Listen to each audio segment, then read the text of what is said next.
here we have the second question. You have to take the limit as x tends to 3 of this function. Good. So here we still need to create and cancel common factors, right? Because if you substitute 3 into this function, we're going to have 3 here. That will be 3 plus 6, which is 9. Alright? Square root of 9 is 3. So we're going to have 3. Then minus, so as x tends to 3, by substitution we just put 3 there again. And then the denominator is going to be 3 minus 3. And you can see that we are going to have 0 over 0. Good. So since we are having an indeterminate form again, we do not want that. So we're going to have to create and cancel common factors. Good.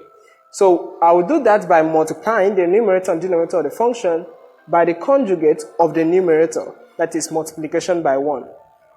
Okay. So when we do that, let's just work with the function. Then after that we simplify things and take the limit.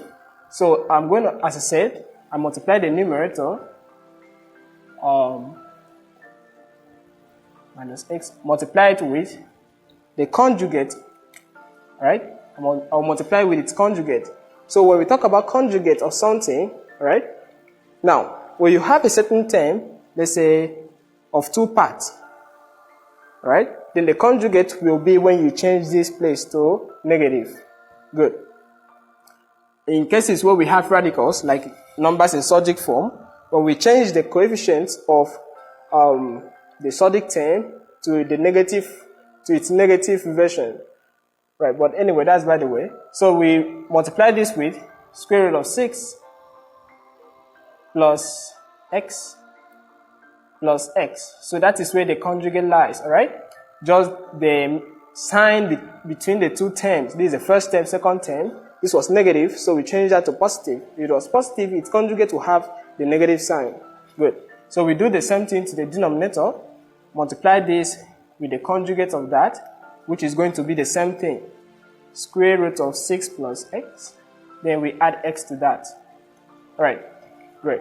So you see this and this will just cancel out and we are left with the original thing. So we want to simplify this function first. Then after we plug back in to the limiting notation. Alright, so let's expand this a little bit. So when you expand this and that, alright, maybe you can do the expansion on your own, and then you are going to enter with 6 plus x minus x squared. That is the numerator, alright? So when you expand on all these things and simplify this, what you end up with, just as I showed you earlier, this time this time that, then this time this, and this time that.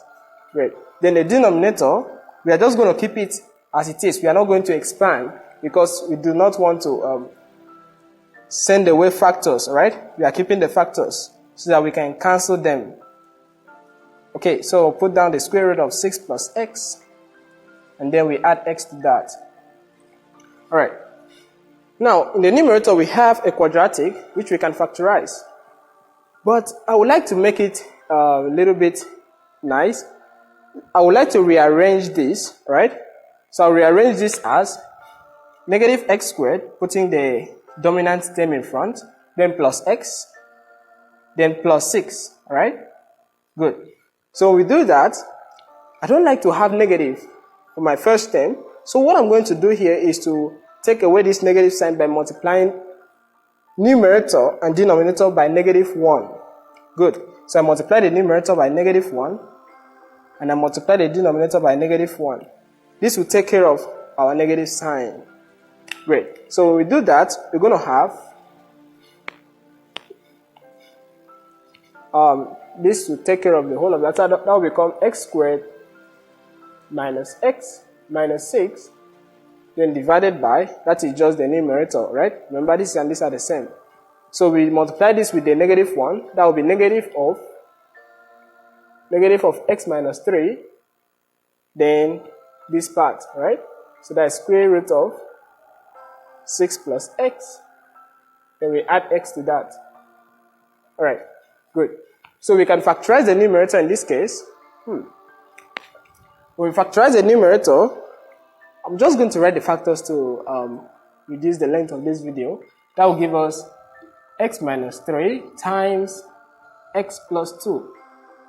So the denominator, we are still left with negative x minus 3, then the square root of 6 plus x, then we add x to that.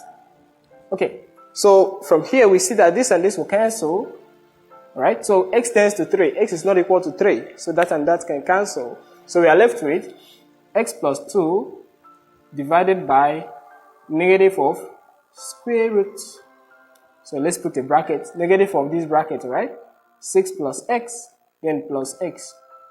Alright, great. So we've reduced the function to that. So the next thing we have to do now is to take the limit as x tends to 3. Good. So as limit as x tends to 3, you just substitute 3 in place of x right there, right? Good. But that's a nice work for you to do. So just go ahead and substitute 3 in place of x for all of this and then simplify the result. And that will be the limit of that function as x tends to 3. Okay, thanks for watching. Please subscribe to my channel.